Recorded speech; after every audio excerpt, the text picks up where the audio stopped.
Welcome back to Principles and Profits, the nation's leading business ethics podcast where we navigate the gray areas in the corporate setting.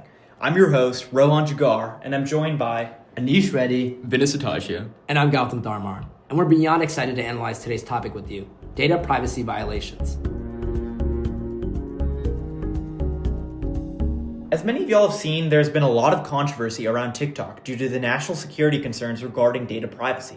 However, TikTok is not the only platform to be involved with such violations. All of our favorite companies like Google and Amazon have a number of practices that violate our privacy rights under our noses on a daily basis. Although this may sound harmless to us, there are huge ethical implications and crossings of boundaries that we want to further analyze. In today's episode, we'll take a deeper look at data violations through deontology and utilitarianism.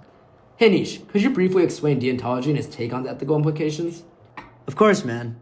Deontology is associated with Immanuel Kant and focuses on ethically analyzing actions and intent rather than outcomes. Thus, through the lens of deontology and Kant's principles, data privacy violations are considered morally wrong. Now let's go more in depth.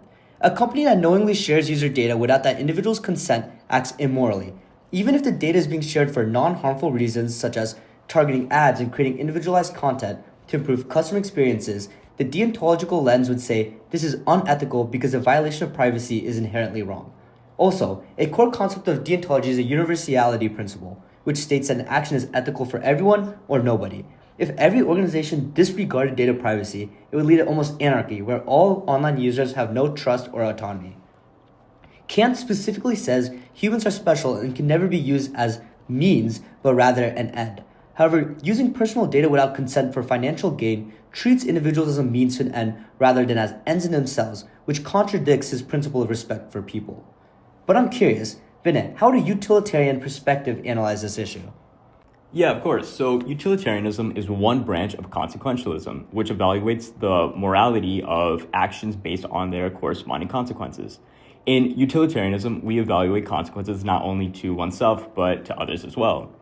So through a utilitarian lens, data privacy violations are unethical because of the harm caused by privacy breaches outweigh the few benefits. To show this, we will analyze 2 out of the 7 core elements of the utilitarian calculus: intensity and extent.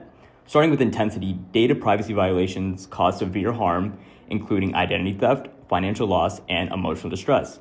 While corporate gains from data use are minimal, the loss of public trust far outweigh any benefits. Moving forward to extent, millions are infected by breaches with widespread societal consequences like normalized surveillance.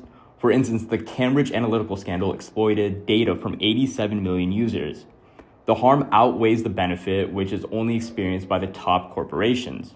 In conclusion, utilitarian calculus shows that data privacy violations cause more harm than benefit, as long-term damage to individuals and trust outweigh corporate gains.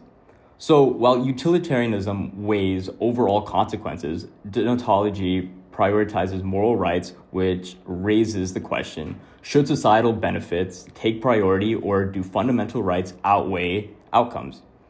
So Gautam and Rohan, how do you view this issue from your own ethical perspective?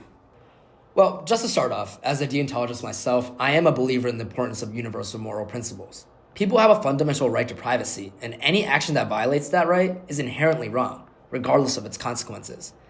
Data harvesting without explicit consent, for example, is a clear violation of this principle. While I agree harvesting is a fundamental violation of user rights, as a utilitarian, I believe we should focus on the overall consequences of an action, weighing the potential harms of data privacy violations, such as the loss of individual autonomy and the risk of misuse, against the potential benefits like improved security and innovation. It's about finding the greatest good for the greatest number of people. Sure, but the ends don't really justify the means. We can't sacrifice individual rights for the sake of potential benefits, no matter how great they may seem. I understand your concern for individuals' rights, but we also have to consider the potential benefits for society as a whole. If data analysis can lead to breakthroughs in disease prevention or improve the lives of millions, wouldn't that be worth some level of trade-off? I get what you're saying, but while those benefits might be enjoyable for some, they don't justify the violation of fundamental rights. We need to find ways to innovate and improve services without compromising individual autonomy or privacy.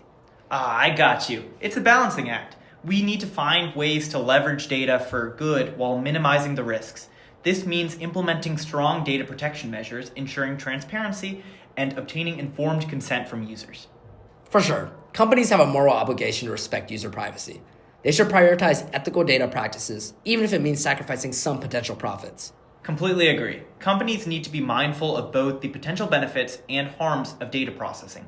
They should strive to find solutions that maximize the overall good while respecting individual rights. With that being said, that'll wrap it up for today's episode. Thank you for listening. This has been Principles and Profits.